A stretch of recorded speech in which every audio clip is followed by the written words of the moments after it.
Magandang umaga, kumusta po? Narito po ulit ang update natin para sa lagay ng ating panahon ngayong umaga po ng August 27, 2023 na kung saan sa ngayon ay patuloy pa rin natin na binabantayan si Super Bagyong Goring na patuloy po ang paglakas at gaya po ninyong nakikita ay may mata na po ito at taglay na ang lakas ng hangin na umaabot po sa 205 kilometers per hour habang nasa silangang baybayin po ngayon ng Palanan, Isabela about 92 km east away. At kikilos po yan ngayon pa southeastward, palayo po sa ating kalupaan at magsisimula na po na liliko at bukas ng madaling araw ay kikilos na po yan paakyat, pa northeastward at posible ulit na lalakas ito into 220 km per hour. At soon as po ng hapon ay mag-iiba muli ang direksyon nito at kikilos naman pa northwestward, paakyat at tutumbukin ang mga isla ng extreme northern Luzon.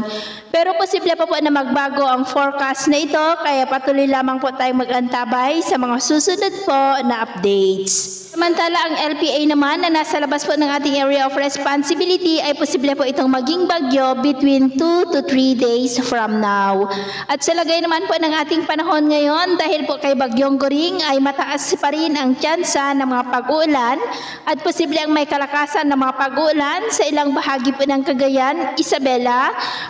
at Aurora at may mga isolated rains rin sa ilang bahagi ng Cordillera at Ilocos provinces. At dahil po kay Bagyong Goring ay nakataas na po ngayon ang Tropical Cyclone Wind Signal number 3 sa northeastern portion ng Cagayan, dyan po sa may Santa Ana at sa extreme eastern portion ng Isabela sa may Tivilacan at Palanan. Signal number 2 naman po sa eastern portion ng Isabela, sa may Dinapigue, San Mariano, Ilagan City, Maconacon, Cabagan, Tumawini, San Pablo, maging po sa eastern portion ng Cagayan, sa may Peña Blanca, Baggao, Gataran, Lalo, Gonzaga, Santa Teresita, Bugay at maging sa northern portion ng Aurora, sa may Dilasag at Kasiguran. Signal number 1 naman po sa may Batanes, labing bahagi po ng Cagayan, kasama na pong Babuyan Islands, northern and central portion ng Aurora, sa may Dinalungan, Dipakulaw, Baler, Maria Aurora, San Luis, Quirino, the rest of Isabela,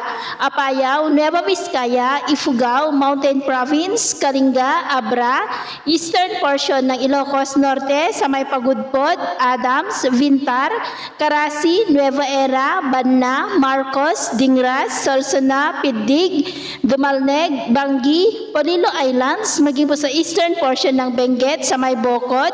Bugyas, Kabayan, Mankayan, eastern portion ng Nueva Ecija, sa may Karanglan, Pantabangan, Bungabon, Gabaldon, Laur, Rizal at sa Calaguas Islands. At dahil naman po sa habagat ay may mga isolated rains sa ilang bahagi po ng Zambales, Bataan, Bulacan, ilang bahagi ng Calabarzon, Mimaropa, ilang bahagi ng Bicol Region, Western Visayas, Leyte at Sulu Archipelago. At mamaya po ay sisikat pa rin ang araw sa mas malaking bahagi ng ating bansa pero dahil po kay Bagyong Goring ay maulap na kalangitan na may mga pulupulong pag-ulan na minsan ay may mga pagkulog, pagkidlat at mga pagbugso pa rin ng hangin sa Northern Luzon, lalo na po dito sa may Cagayan Valley. At dahil naman sa habagat, ay maulap na kalangitan na may mga pulupulong pag-ulan naman sa western section po ng Luzon, Visayas, ilang bahagi ng Bicol Region at ilang bahagi po ng Zamboanga Peninsula. At sa atin naman pong mga baybayin, dahil po kay Bagyong Goring ay pinagbabawal po ang pagpalaot sa mga baybayin ng extreme Northern Luzon at sa silangang baybayin ng Cagayan, Isabela, Aurora at iwasan din muna natin ang papalaot sa mga baybayin ng Quezon, Camarines Norte at Camarines Sur dahil ang mga alon po dyan ay posibleng aabot hanggang po sa 3 to 5 meters height. So, ito po ang latest update natin sa araw na ito. At ako po muli si James na nagsasabing sa kahit na magsubok po na darating sa ating buhay, huwag na huwag po tayong mawawalan ng pag-asa. Thank you and God bless!